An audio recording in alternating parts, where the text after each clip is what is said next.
Ah! We have a whole mess of us here tonight. Yeah. Idaho. We're all coming from South Park, Colorado. Yeah, we are. Well, Yeah. I just turned on the light to my porch to watch the snow out my window here, and I'm like, well.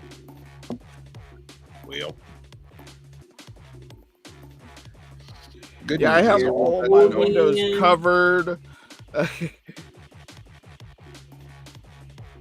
Yeah, as of yet, my school has not canceled for tomorrow. I still have to report to work.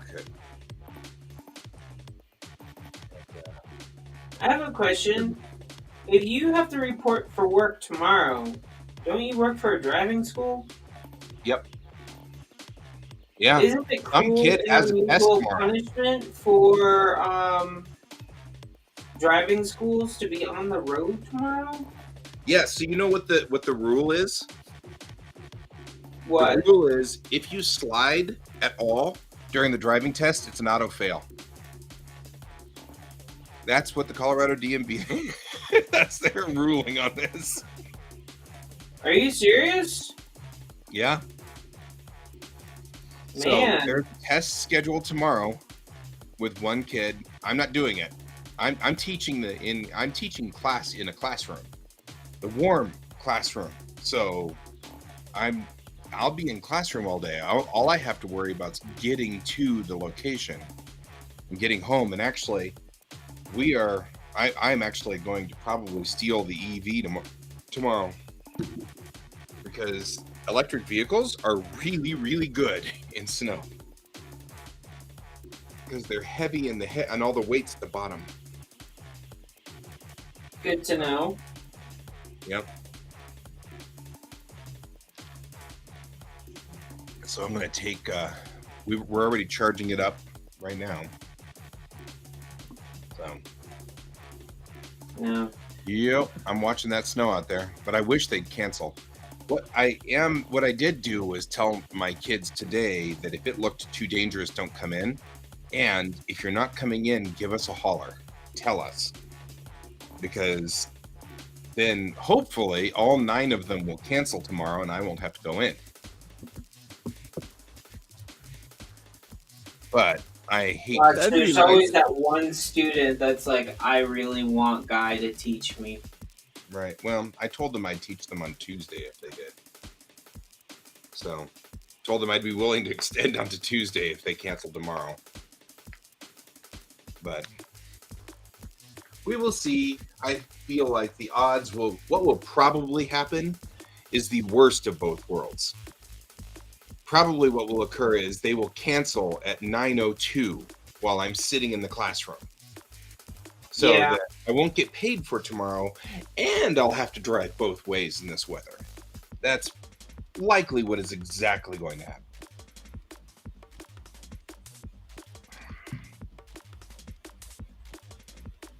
Yeah, I'm showing -22 right now. That's what I'm showing. -22 Celsius. Not okay. Fahrenheit. That's an important distinction. Yeah, that's an important distinction. It's only -5 Fahrenheit. So it's still not brilliant. Yep. But it is, you're right, it is an important distinction to say that it's negative. I mean, technically, it's -23 degrees Celsius here. Yep. So you're only really a degree lower than us. Celsius.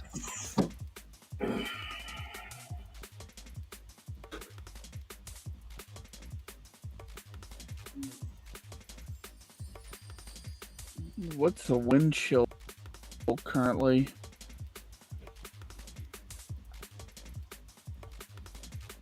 I still love having to explain Colorado weather to my Floridian family. My office worker my office assistant is from Florida, and she's freaking out. But she's not freaking out. She's doing just fine, but she is doing the really, yes. I feel for her. I feel like people from Florida like need to remember that other places have like different weather. Yeah. And, You're right. Good to Like- see. Yeah, Good to see kids with us and not dead.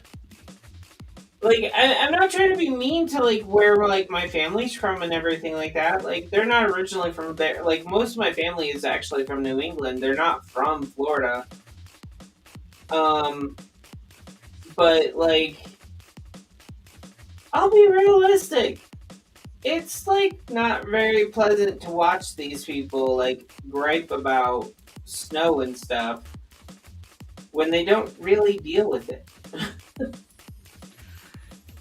Oh, and, man. and Your assistant like at least lives here, so like I can see why she would basically be like, really? Yeah. Well, I mean, you know, we don't deal with the biggest thing- hurricanes, so yeah, the biggest. Yep, I'm working on that. The biggest. Well, I'm taking pictures of the weather right now. Is what I'm really doing. The biggest thing with her though is that I'm worried about her tomorrow. She's got to go to the Arvada location, and that's a highway driving for her. So that's going to put her on I-70 for some of the run. Okay, I agree with you. I would be worried for her too. And she's a sweetie, and I liked her a lot. She's like my buddy. We're getting because we. It's usually just her and me, and that's all that we've got at the location. So she's my backup if a kid goes and if anything happens with the kids, she's my backup. So Yeah. Yeah. It's really cool to have. I mean, it doesn't really. Nothing ever really happens. We've got good kids, but it's nice to know you've got backup. You know. Yeah.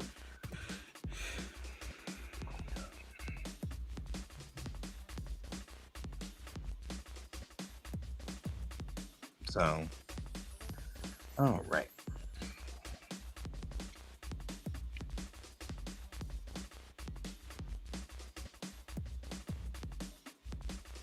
yeah, I would just feel bad for her in general and to deal with I-70. And I don't know what it was, Yeah. but people just had an extra heaping spoonful of stupid today on the road. Uh-huh. Yeah, I she is work literally, partner. I watched a guy, his steering wheel's here, and he's sitting there doing this action while he's driving down the Right. road. I'm sitting there going, and that's how accidents happen. And that's how he died. Yeah. Meanwhile, me and Bill are just, like, we're like, so what constitutes it's 3 people in the HOV lane?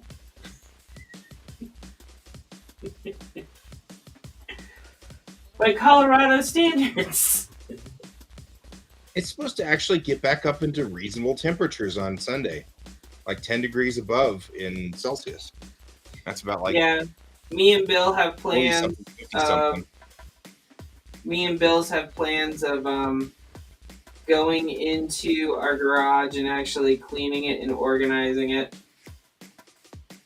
on Sunday. Yeah, this thing's brutal though. This monster is. So yes, she's my work buddy. It's actually like it's one of those things that's kind of cool because like today I had to go to the mechanic with her because she had to take one of our cars to the mechanic. So I had to go fetch her and bring her back. It was kind of cool. So I got breakfast for her because I just ran by the McDonald's. I was like feeling all like a real like member of a company. But you are a member of a company. Yeah, but it's like work for myself so much that it's like it was so funny to to do all the normal things like a normal hey, I'm gonna stop by and get breakfast at McDonald's, you want anything, sort of thing. Just felt like such a perfectly normal mundane thing to do. I was so excited. Sweet. Hey Merrick, haven't seen you in a while. Welcome back. We've got Fallen's Gaming. Hey, Welcome. Fallen, how you doing? And we've got Teresa Tessa. Oh my God, everybody's here. It's a raid. Oh, I'm being raided by. Hi guys. This is an art stream. So I am currently drawing a cat bus. Guy is over there. He is working on a comic called Beatrix Rising. And Pepper is up there in the corner, and he is working on a very fun illustration. Holy crap, I like that. Yeah. So welcome to the stream. Welcome to the stream. Wow, everybody. So, hello.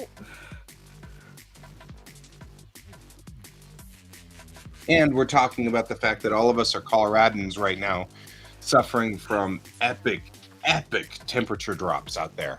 Yeah, it went from 50 degrees to -9 in a matter of hours. And there you blew the breaker. I need to find out what's going on. Oh boy. Uh-oh. Looks like we blew out a breaker over there. Yeah. Unfortunately, Can is short breakers. So yeah, at this point in time, Colorado is suffering from rather epic drops in temperature. For those of you who shouldn't, well, unless the temperature is affecting the breaker box.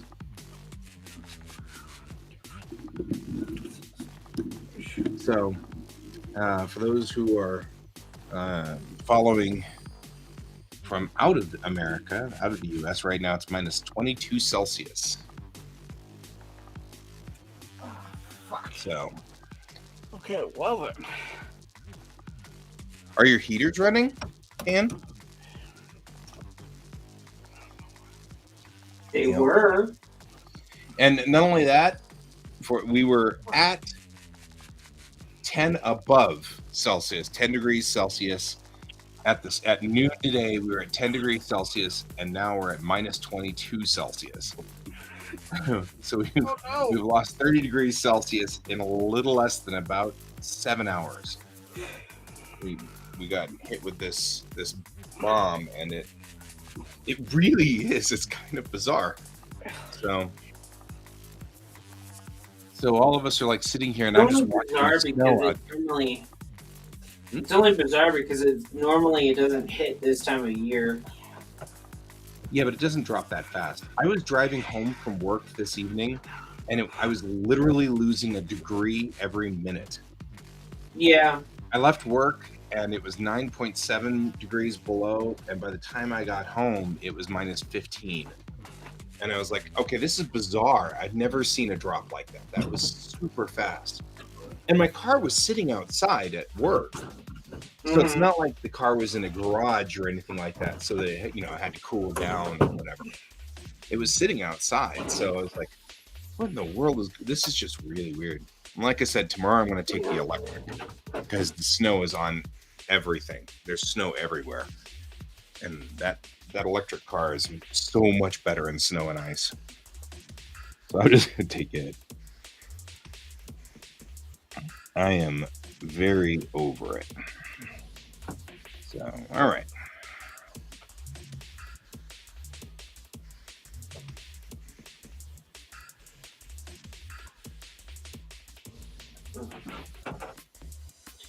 Hey, I'm just happy I don't have to move furniture and house stuff during this time. Hi. Garuda, yeah. That's there is so much ice in the air right now that what Garuda's talking about is that the lights of the city are reflecting back onto the ground, and it looks like it's daytime out there. Yeah, our backyard looks like someone has like a spotlight right above it. Mm-hmm. Yeah, it's because all the ice in the air, because the snow and the ice and all that stuff that's in the air is reflecting the light. Yep. I took a picture of it somewhere online. It was really strange. Let's see if I can find that picture.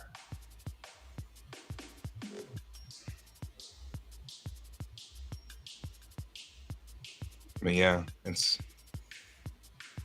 I don't know if that's transferred over. Let's see if that's transferred over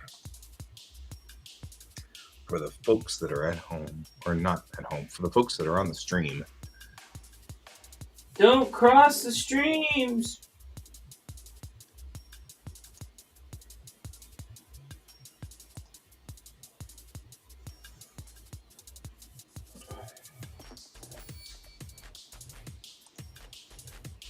Yeah, I'll save it to my desktop.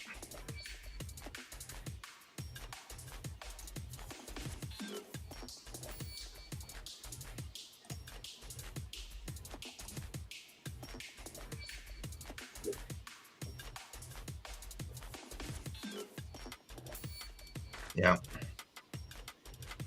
So for those of you who are at home, that's what it looks like outside. I'll make it bigger so you guys can see it. There you go. But it's weirdly light out there.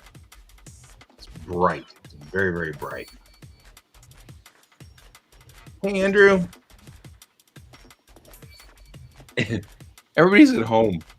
I think this is the most people we've ever had in the stream. We've got 12 people on stream right now. Cool. Yeah. Welcome to the stream, guys.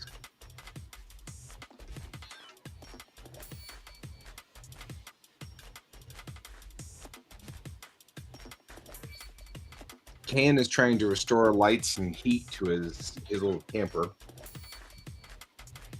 So.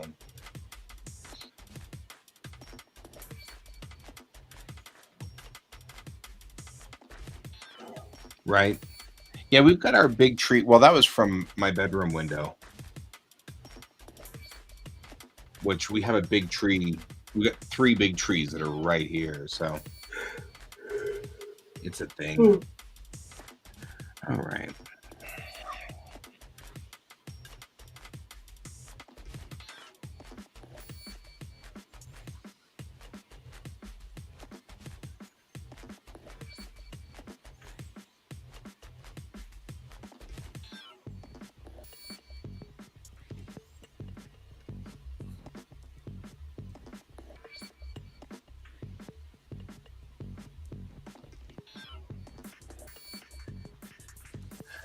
Yeah, Andrew, you're lucky. Tomorrow I've still got to go to work. If it makes you feel any better, Bill has to go to work tomorrow too. Does he have to drive in? He works from home. Then, yeah. I'd rather be working here.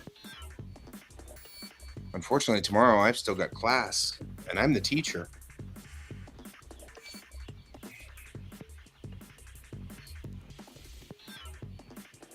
I still think kids could learn on how to drive on their own. They don't need you. They don't need me.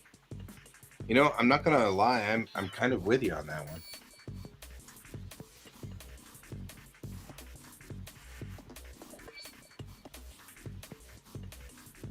Although, if any of the students are like me, like,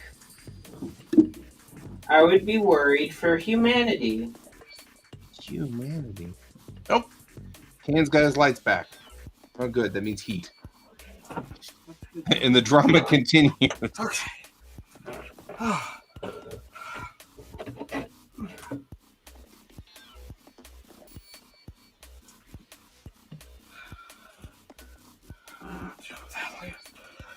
Oh, oh my God. It's cold. It's really cold.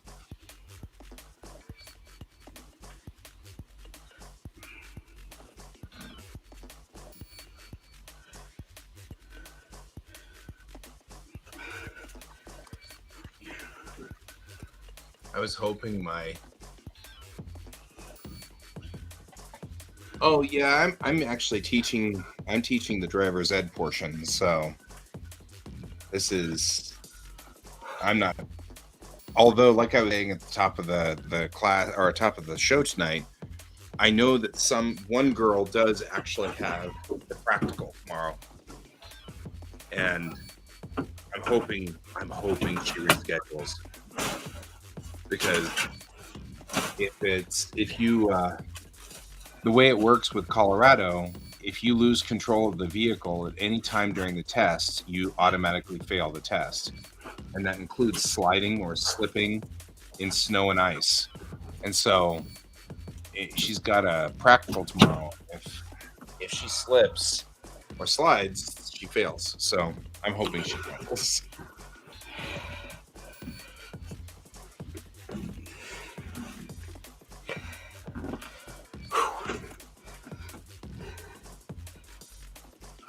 Meantime, I need to think about how to get Alex back on board my ship.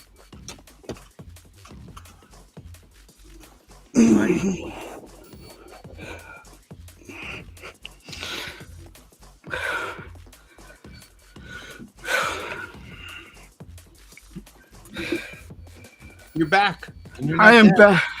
I am back, and it is very cold out there. Yeah. So I popped the GFI. Oh no.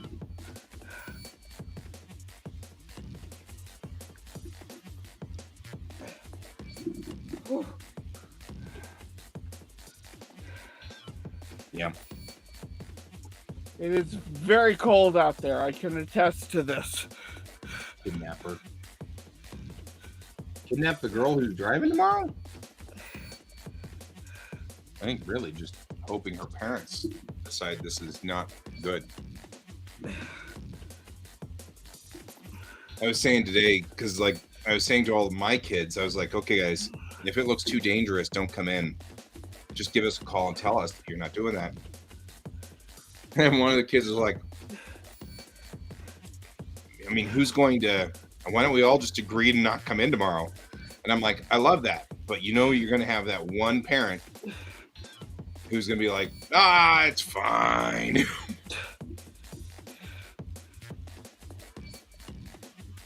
Yeah, even though it's not fine.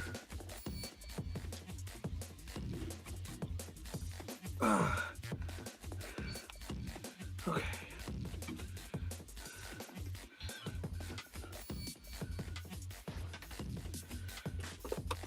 Oh, I see. Kidnap Alex. I'm like, kidnap the girl who... Oh. But she walked away. And we let her. Remember, back in the story, we let her walk away. So, which is fine. We've got press this button and we'll come get you.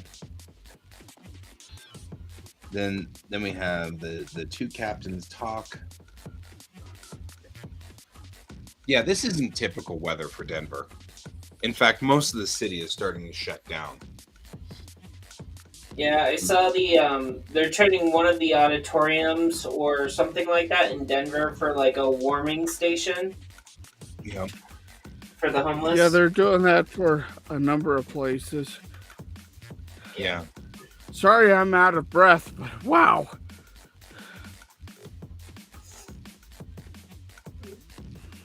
Yeah. I'm not surprised if you had to go outside, the ice basically freaking just gets into your lungs like so quickly. Yeah, I mean, I just walked from the school to my car in the parking lot, and it was like, yeah, you just shut down the DAV office. My wife's school said, nah. Yeah. Yeah, my wife's school just canceled right out. They canceled out like yesterday. They knew that there was no chance. So they shut down yesterday. Or they shut down for tomorrow yesterday. And I emailed my lead and I was like, "Hey, it's going to be really rough out there." And she's like, "Do your best." And I'm like, "Okay." I can drive in this stuff. I don't like it, but I can do it. All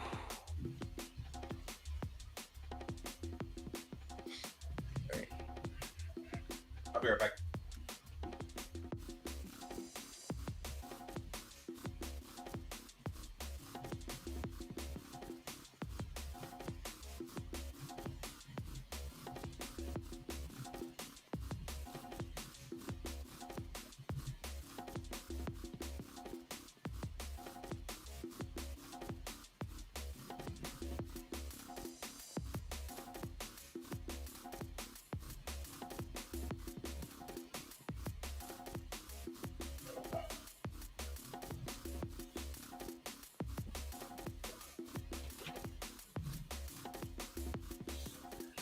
Yep.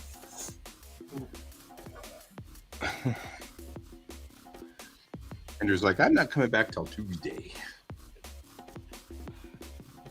Yeah.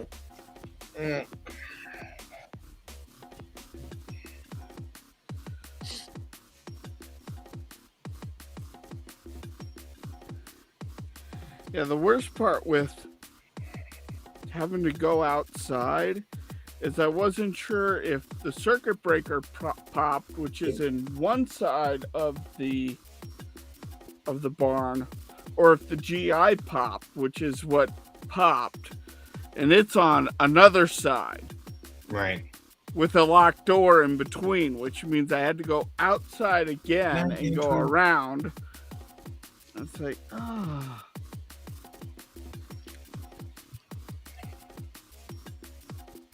Oh, look, we can offer a channel promotion. Hey, their price is lower than any competitor, and the quality is guaranteed to be the best.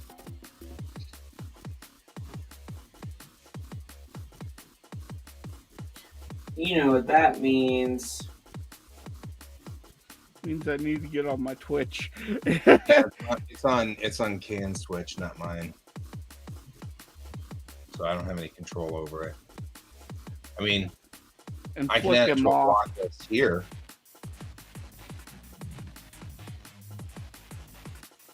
I'll add it to the block list on our chat, though.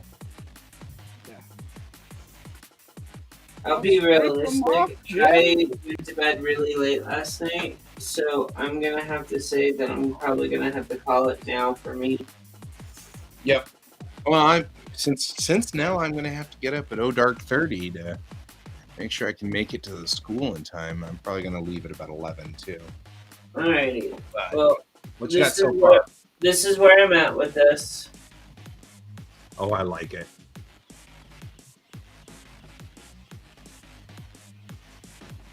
That's good. I like that a lot. I got one foreground Good night, Andrew. character. Sleep well.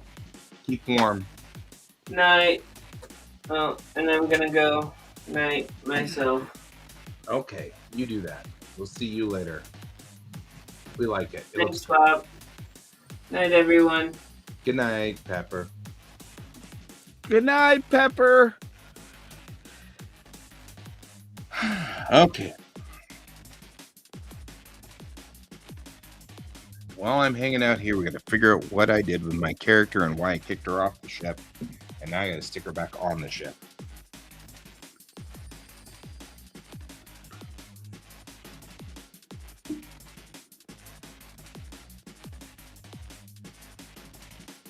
And so Brent is theorizing that I should abduct her. And I'm like, I don't need to abduct her. They let her walk away. It seems weird that they'd like, you know what? Never mind. We're just going to abduct you again.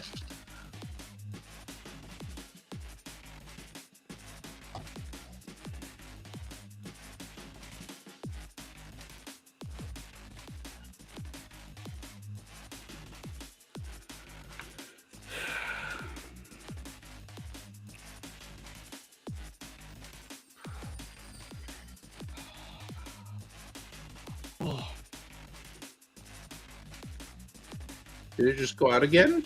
No. Hidden Commonwealth agents. I feel like it needs to be something. Okay, so let's think about the character. She left because she doesn't want to hurt the Kittiwake. Her ultimate goal will have to be to take over a ship at some point down the road. Somewhere down the road. So she doesn't want to... Wait, what? What's happening? Oh, I'm just trying to figure out how to bring this character back on board the Kittiwake. So I got a character, my MacGuffin character, Alex. She just, in the last issue, she left the ship right here when the ship's down on the ground.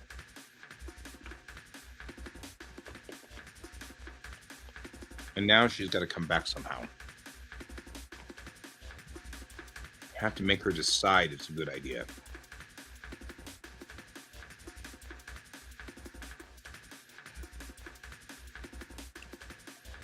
And what I think needs to happen is she needs to talk to somebody somewhere.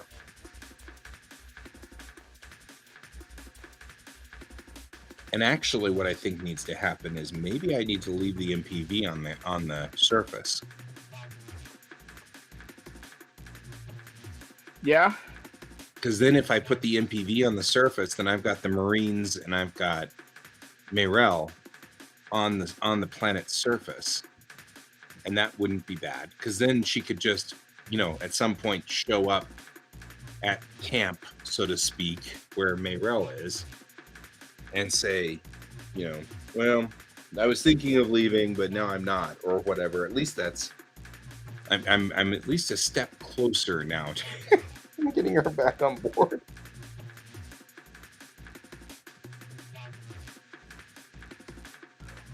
Yeah, maybe.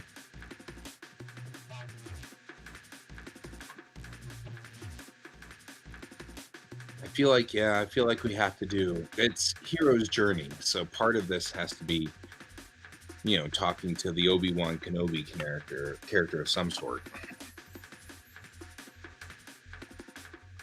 Okay, I think I'm going to leave the MPV on the ground. So let's make sure we set that up.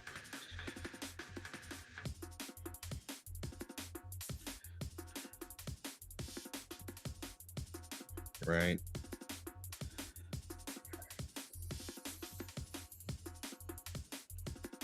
Well, except that I just brought Mayrel back. Ugh, this is getting complicated. I have characters everywhere. I have too many characters. No, there's too many notes. Too many cooks. Too many cooks.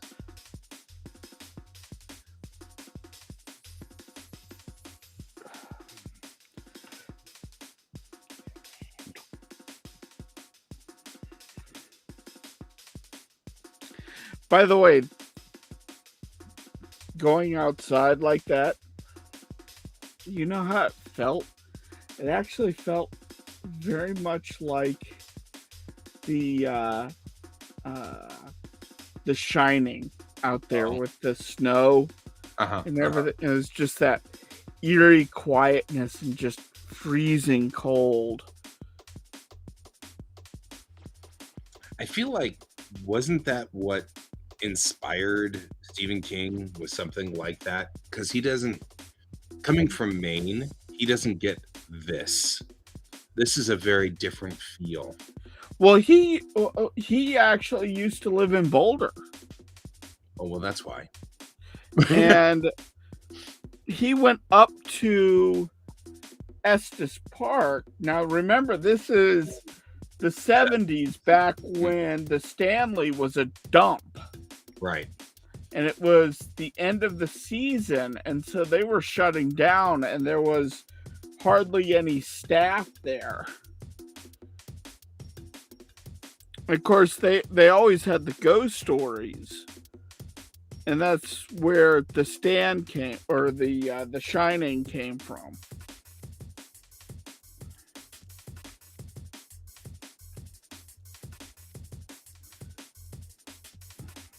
Oh, that's not a bad idea, Brent. Yeah. Actually, I think that's probably our answer.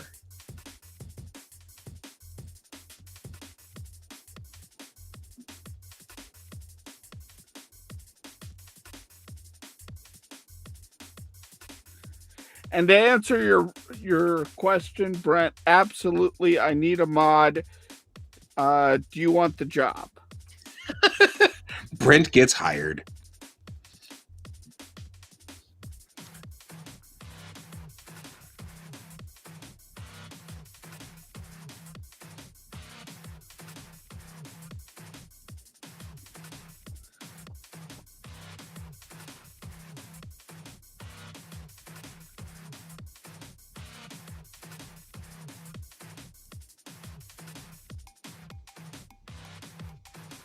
Modding my channel.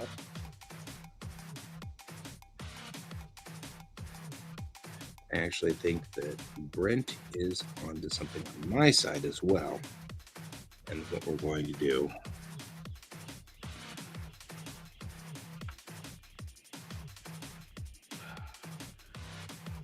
is this.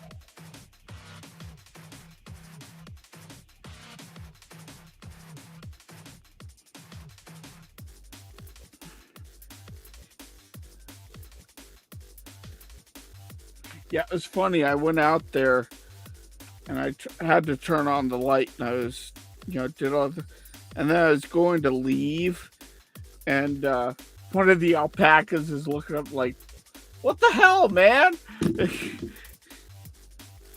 Why are you here? What are you doing here? You opened up the wall. Don't do that. Turn off that damn light." Yeah, he's more than willing to do so.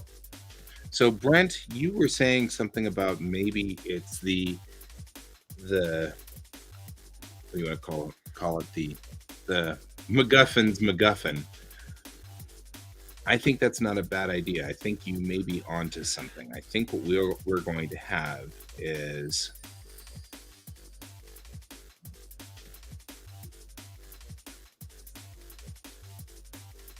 a scene between the MacGuffin and the MacGuffin's MacGuffin.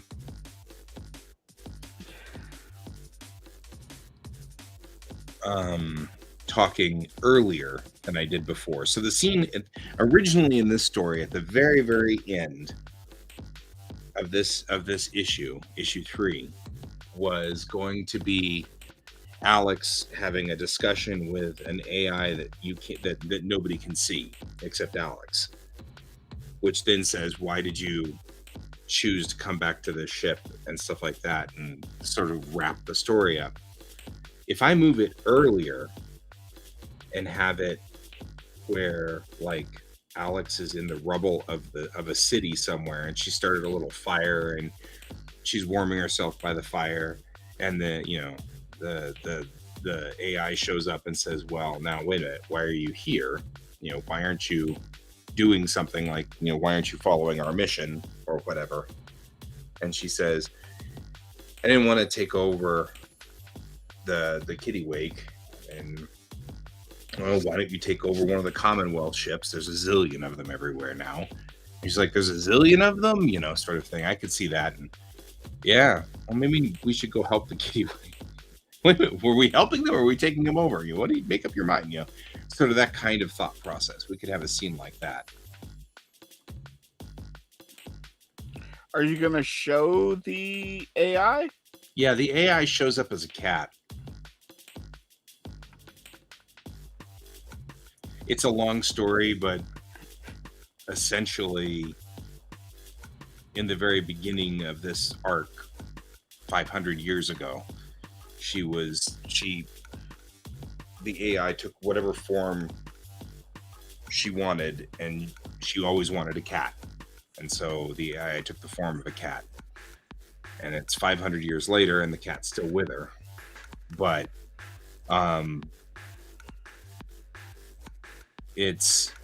but it's in her head. It's not really there. So nobody can see it because it's not necessarily with her, or it's not physically manifesting, even though it will show up as physically manifesting in the comic. It's not really there. So she's going to have these scenes where she's just talking to no one. But I think that's the answer. I think that would be a cooler sequence. So this first piece, all the way out to here, this first scene,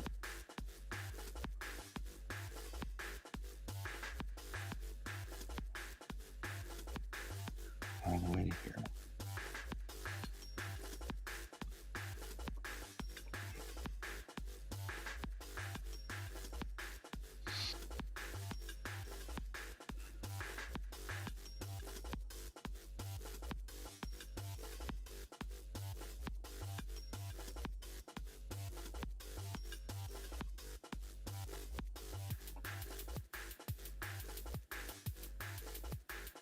It's a ghost cat. Yeah. I think we've lost your raid. Uh, How that goes. yeah. I don't know how raids work. We've been raided and I don't know what that means. But it's so cool. It was a cool thing that occurred. So it was a bigger channel sending all of their viewers to a smaller channel. Oh, that's kind of cool. Yeah, we had 12 viewers there for a while. It's like the most we've ever had in this channel. Yeah. That was kind of nice. It was. Thank you, Fallen. Thank you, Tess. Too bad. Like right at the beginning of it, I suddenly had to go running outside, and yeah, I know. The raid was so much that it blew your GFI. Yeah, it blew my GFI.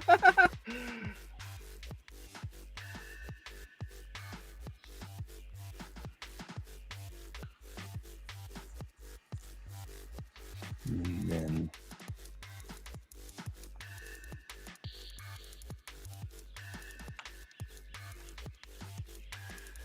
then we go through this section here, which puts it to pretty much here. I have a lot of space to work with on this third one, so on this third issue, so it's kind of nice. Third issue. Oh yeah, you didn't hear. We figured out part of the reason why I was so writer's blocked was because it really actually is 3 issues for this episode instead of 2. So now Momentary Ghosts has earned another issue. So now we're on issue 3 out here, plotting that out.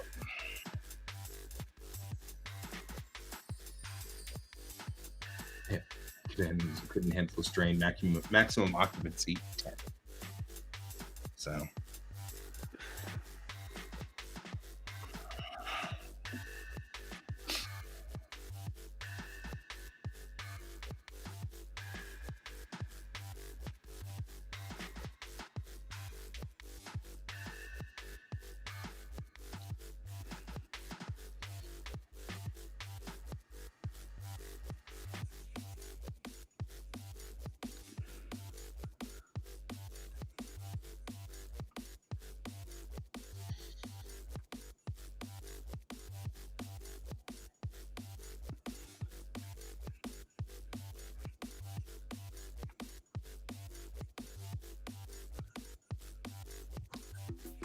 Maybe that could be all the way to here, this first scene, and then start from here.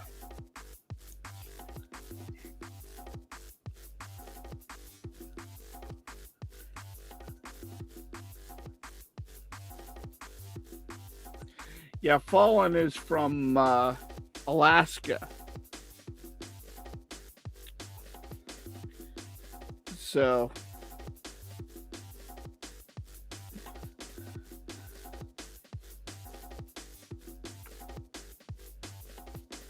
Yeah, decompressing the plot. So, wait a minute. Now, you're drawing... Why are you drawing a cat bus? I am making... so I'm making a comic for this guy. Oh, okay.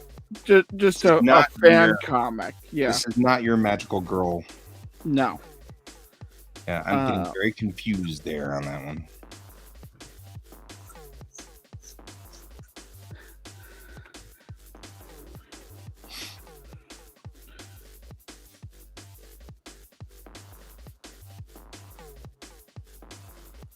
I wanted to do kind of a palette cleanser before I started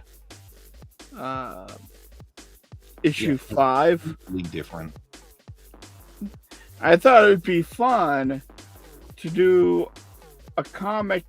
So this YouTuber is a van lifer, and he has 2 cats that live with him. I thought it'd be fun to do like a cat van based on his vehicle. Mm-hmm. And this is, after the camera shuts off and this, little 4-page adventure happens, And just being stupid with That's it. fair.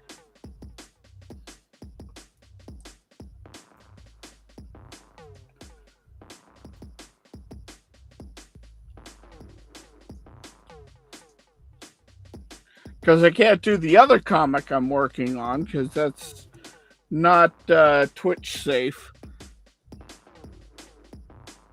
That's so fair.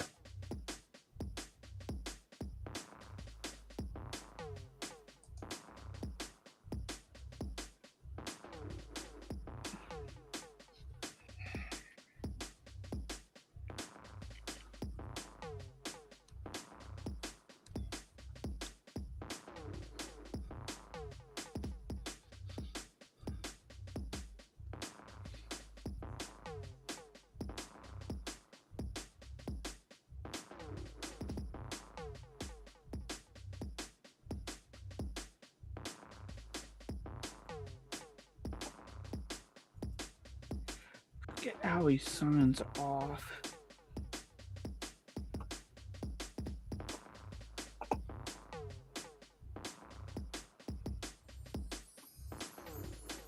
How's it going, guys?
Okay, feeling like at this point in time in the story,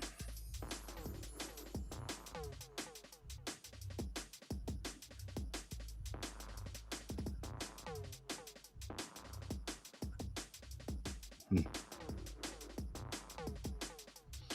have little teeny ships here, and a big ship here, and a big ship here.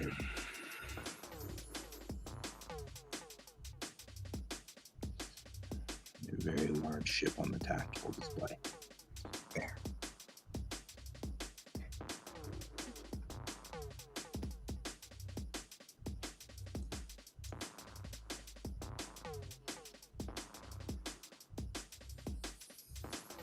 I think I could probably even eat up some of these. I'm warring over these 2 pages right here in my head.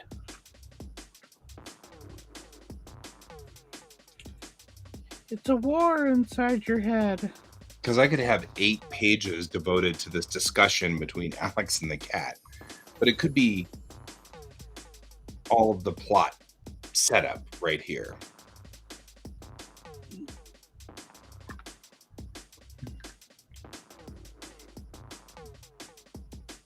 Because at the end of this scene, I want Alex to decide she's willing to go back to QuaCk and actually legit join the service.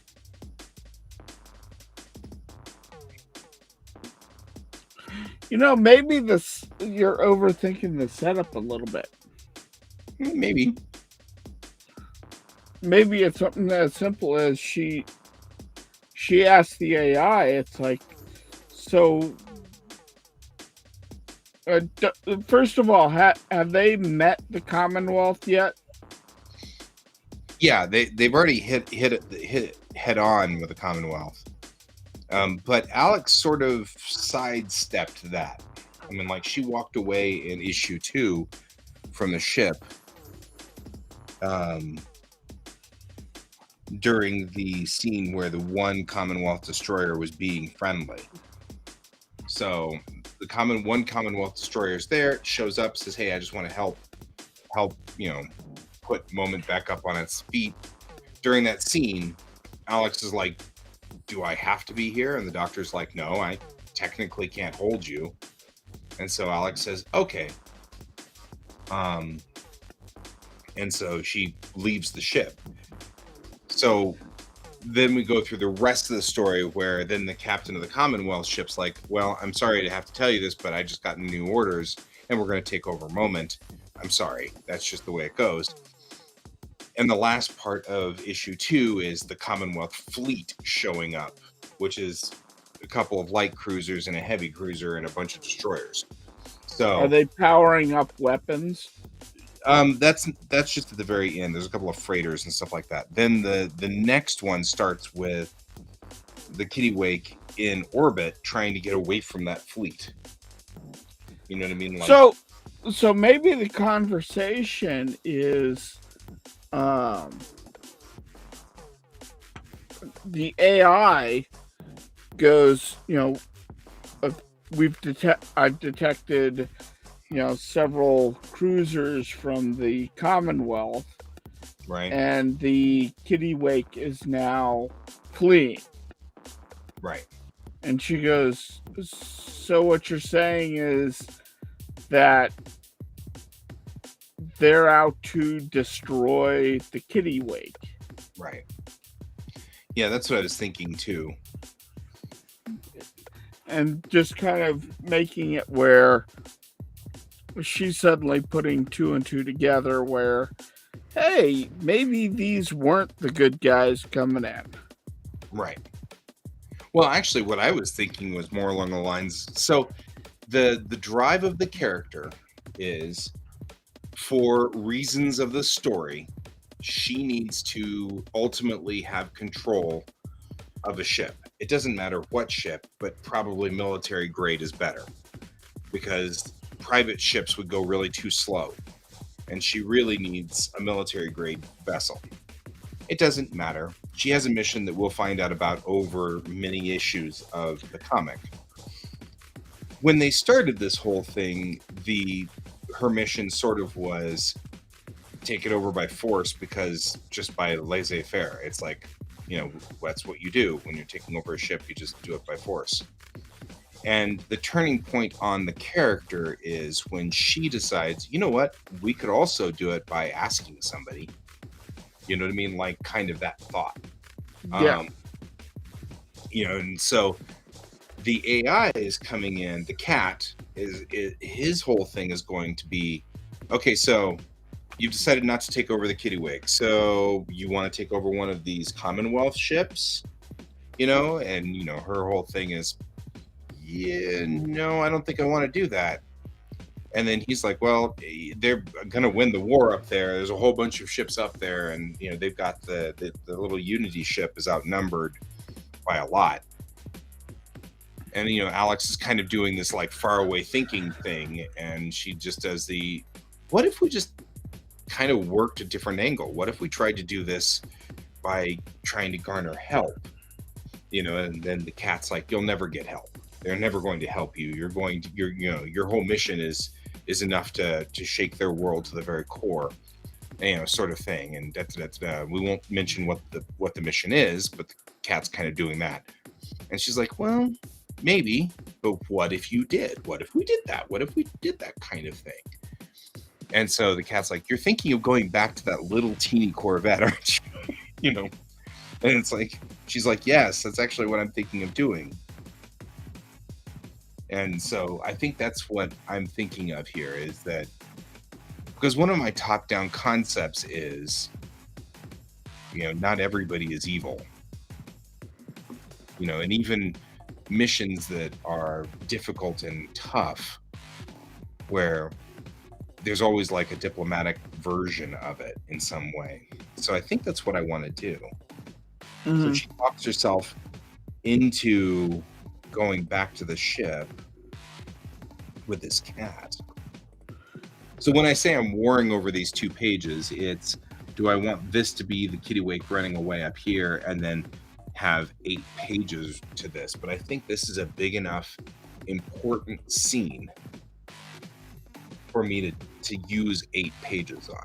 I think that's what I'm really thinking, because I think that's what's going to happen. And then in the end, she comes back, And I think it actually should be kind of cool if the cat's kind of like, well, that Corvette's outnumbered, and she gets kind of a faraway look, and she goes, that won't last, or something like that. Not for long. Something like that kind of thing. And then that's when the Polaris shows up, to give just sort of the feel that somehow she knows something's going on, because she's part of the reason why Moment moved. She doesn't know it. She doesn't know it intellectually, but she knows it somewhere deep in the bottom of her brain. She knows she's part of the reason that this whole system has shown up, where this new QuaCk has shown up in space, and where you can now fold to Moment, where you couldn't fold to Moment before, and stuff like that. So like, she knows that. And so I think though that would be really good, because in this last part here, she comes out by saying, I think, the cat says, cat.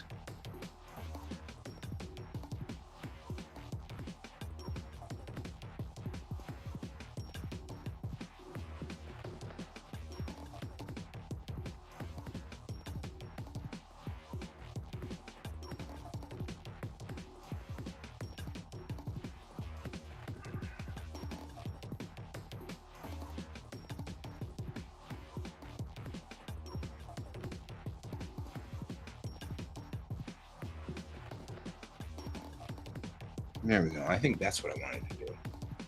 It wasn't the right moment.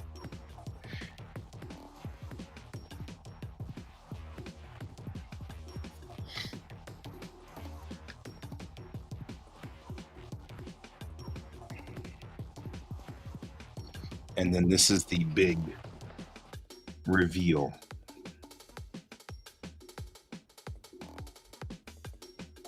But this is good. I think that's what I'm after. I think I finally just needed to talk it out, but I think that's what we had here. Thank you for letting me talk it out. You're welcome. I'm glad I could be of service. Yeah.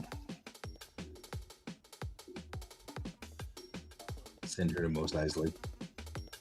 Yes, very well. That's so. I have to admit, Bob, reading the trilogy books of Gundam. Which, did I ever tell you the story of that? How I found all 3 of those books at King Supers in freaking 1991 or 92 or something? No. It was actually like here. I was just here at the 80th and Wadsworth King Supers, like right here in the middle of Nowheresville, Arvada. I went to King Supers to get the weekly grocery shopping for the family because mom, once I got my license, my mom would send me to King Supers to get all of the groceries. And I was but sort of the deal here was that if I was willing to do that, then I could pick up something if I needed to, or if I found something. And I was going through the book section, just looking at books, and they had Gundam. And I was like, huh, Mobile Suit Gundam. And there were these 3, it was 1, 2, and 3. These 3 just kind of out of nowhere paperback books with obvious Gundams on them. So I picked all 3 of them up and I read them, and it completely floored me. The story completely floored me. So yeah, I mean, Bob, I am very influenced often by the idea and the concept of Amuro Ray. The thing about Amuro is that, that was the first time, I've often said this, that was the first time that I had seen a story take a turn that I had never expected before. Because, as Bob's saying, they're very different than the TV show. So it's unlike in the TV show, Amuro is killed at the end of the books. Spoiler. And that was the way the book ended. Hero dies. Well, guess the bad guys won. Thanks for reading my book. Bye. Yeah. I was like, I didn't know how to handle that. I was like, I don't know what to do with this. It's like I've never read anything like that. And it like literally shook my entire world all the way down to the core. I was like, I don't even know how to handle this. It was such an impact in my universe. And it was a good impact. It was a good, solid hit. I was like, well, then that happened. Oh, man. Good book. It was a good series of books. Highly recommend. It had some imagery and scenery in it that I had never thought of.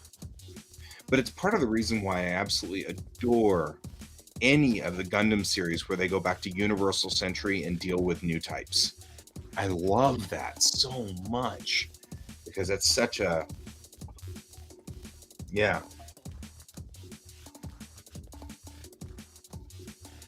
I believe so. I don't know. I don't know if I brought...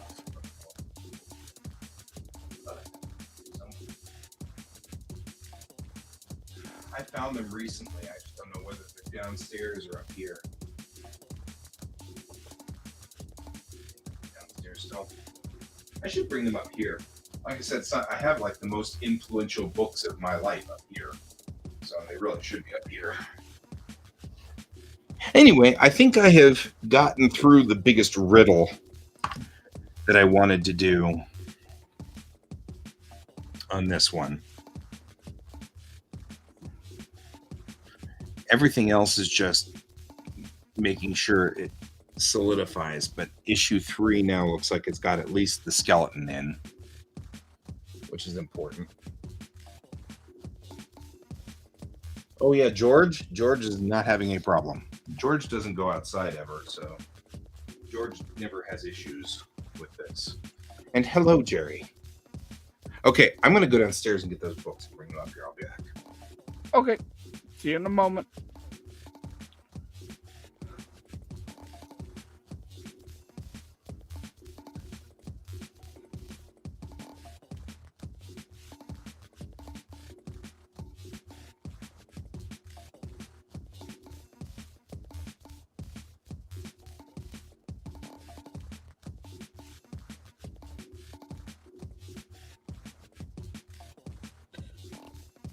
Yeah.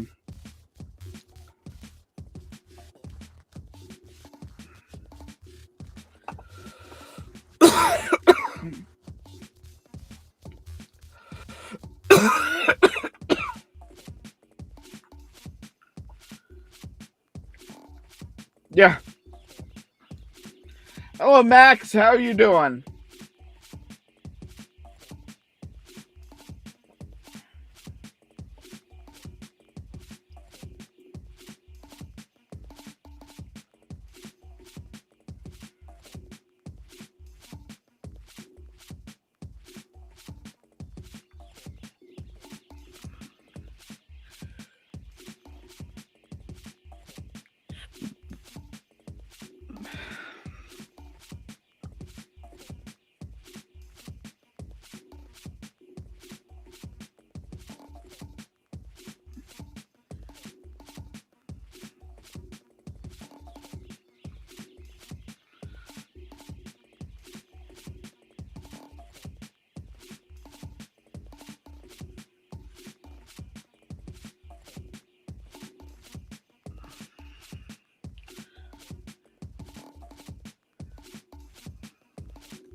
What's not good?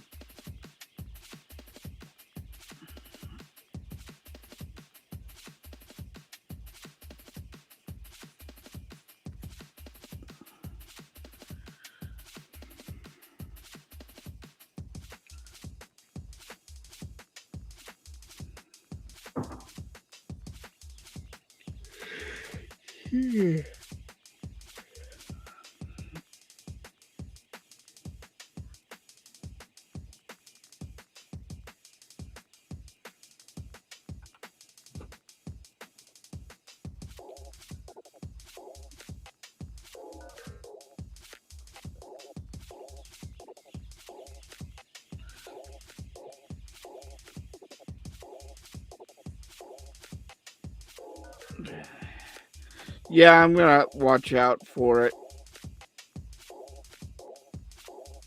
and make sure that it doesn't get any worse.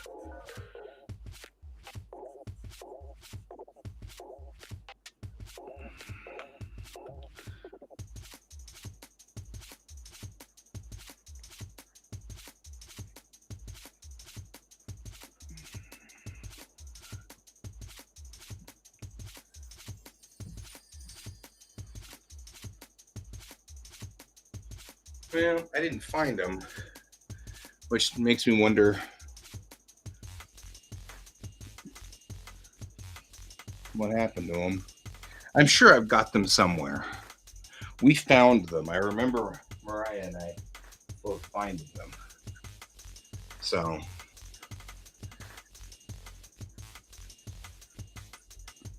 oh, good job. Did you just like start to die over there, Can? Yeah, a little bit. Oh, okay. Yeah. You know, the first rule of QuaCk is no dying.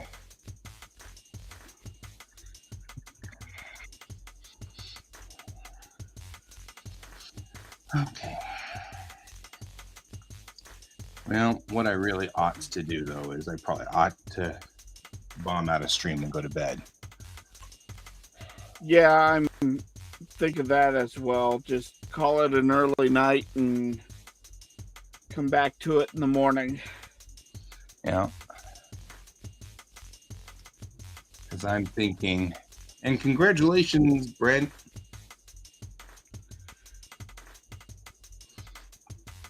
Yeah, I'm kind of hoping I find my copies of those books because they mean a lot to me in a lot of different ways. I mean, like I said, those specific copies. So,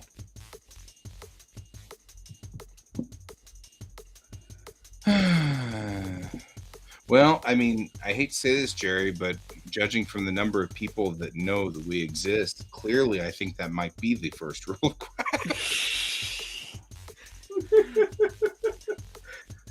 I'm just saying. I mean, Yeah, no. you don't have to put it like that. I mean,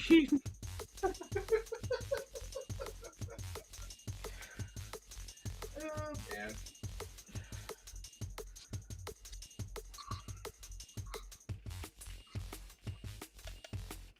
Yep.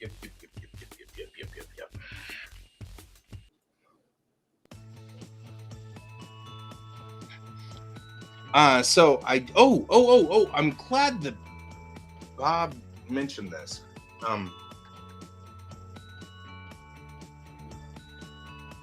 I was talking to Kari at Black and Red, and she and I have been talking about the idea and the concept of putting our comics out there. So, and she is open to the idea of it. She wants to do sort of a little area of local comic artists and putting issues, the issues up at Black and Red, because she wants to do sort of a spot. that would be cool. Anyway, she is.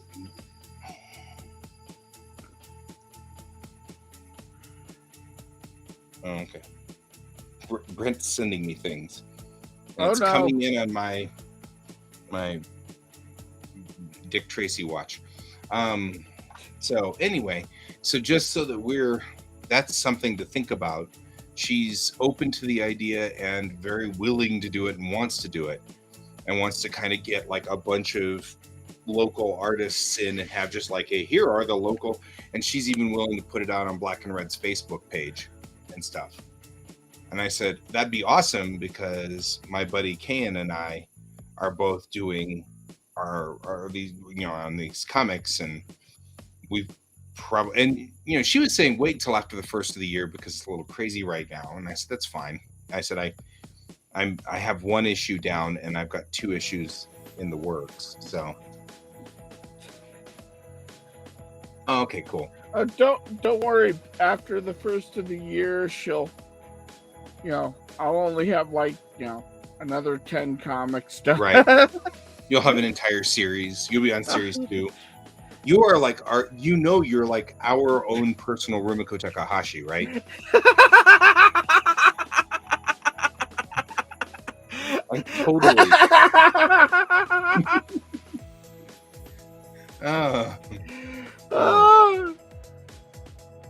Because it's just like, it's true. It's like, I used to go, I don't know, man. Rumiko Takahashi is probably like,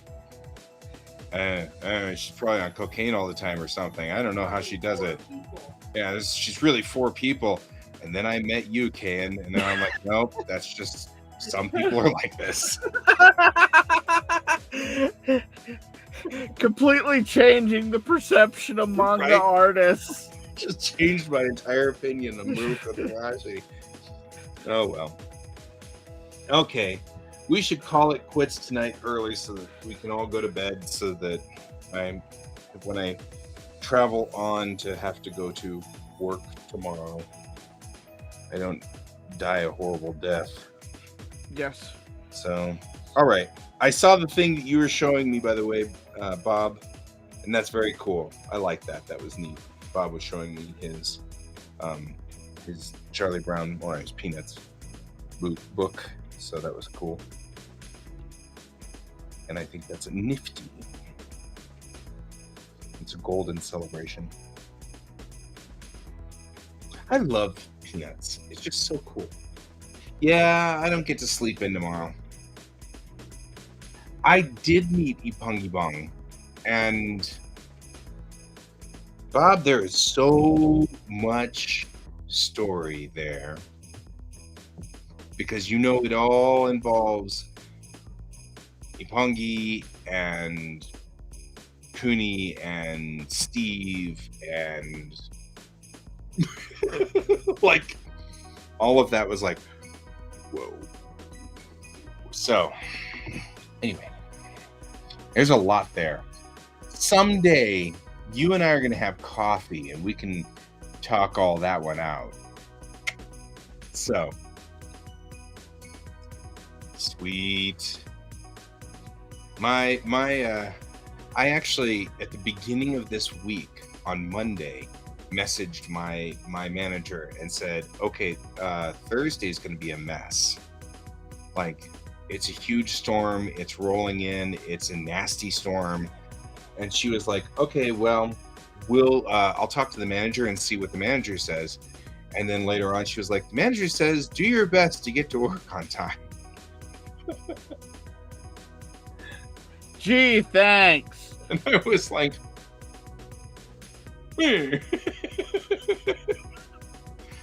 so, yeah. Like I said, I'm stealing the electric. It does so much better in the snow. So I'm gonna steal the electric. Because my wife's school said, yeah, no, we're out.